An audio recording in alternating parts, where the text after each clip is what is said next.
Et voilà, on parle plus précisément en ce moment de la zone économique du canal de Suez. Pour plus de précision, nous avons le plaisir d'avoir avec nous en ligne en direct le Dr Raouf Ghafar, qui est aussi un expert en économie. Bonsoir Dr Raouf Ghafar. Bonsoir. Voilà, dans le cadre de ces plans 2020-2025, la zone économique du canal de Suez devrait se concentrer sur l'amélioration du cadre juridique des investissements dans la zone.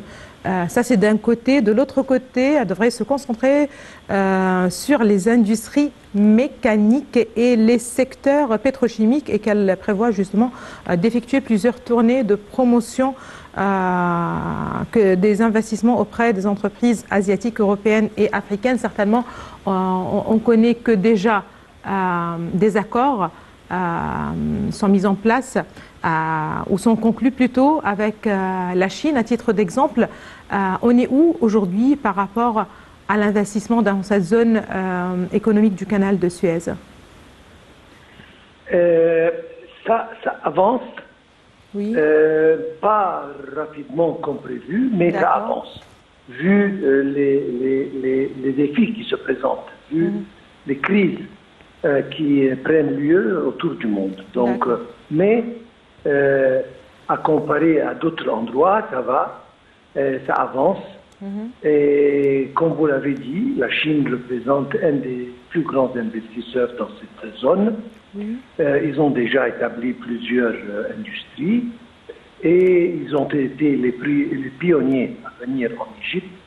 Ils avaient bien étudié notre région. Ils savaient bien que l'Égypte était la porte envers les marchés africains et que leur existence sur le plan projet, investissement, etc.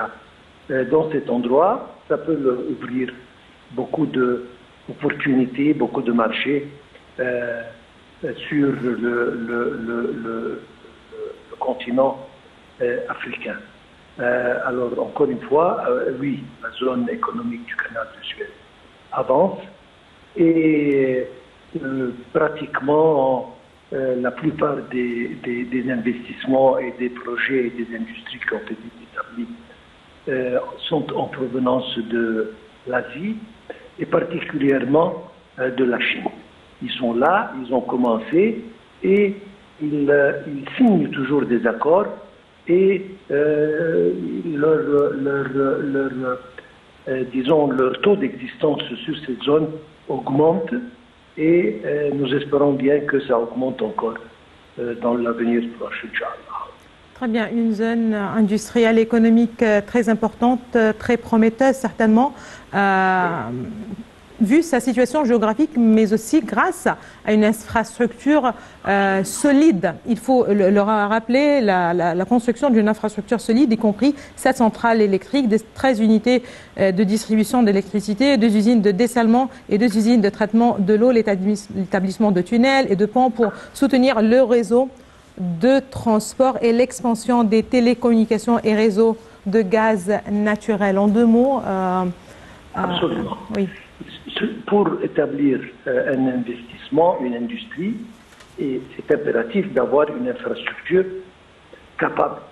Et je pense que le travail qui a été exécuté sur le plan infrastructure en Égypte et particulièrement dans cette zone est un travail vraiment formidable et qui présente tout ce qu'il faut pour les investisseurs.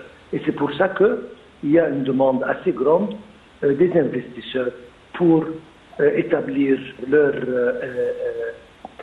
projets dans cette zone particulière. Parfait. Merci beaucoup à vous, Dr Raouf Ghafar. Vous êtes un expert en économie. Merci beaucoup de vos précisions. Une petite pause, madame, monsieur, on se retrouve juste après.